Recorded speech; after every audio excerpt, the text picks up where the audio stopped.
ఏ కష్టం వచ్చిందో తెలియదు. పద్మ అనే మహిళ 2 ఏళ్ల కూతురు పుష్పను నడుముని కట్టుకొని చెట్టుకు ఉరివేసుకుంది.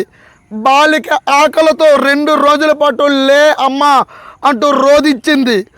కట్టు వీడిపోవడంతో కింద పడిన బాలిక ఒళ్ళంతా దోమ కాట్లతో ఏడ్చుకుంటూ రోడ్డుపైకి రావడంతో స్థానికులు గుర్తించి కాపాడారు. ఈ హృదయ విదాకర ఘటన అల్లూరు జిల్లాలో అరకు లోయల మండలంలో పద్మాపురంలో జరిగింది. పోలీసులు కేసు దర్యాప్తు చేస్తూ ఉన్నారు.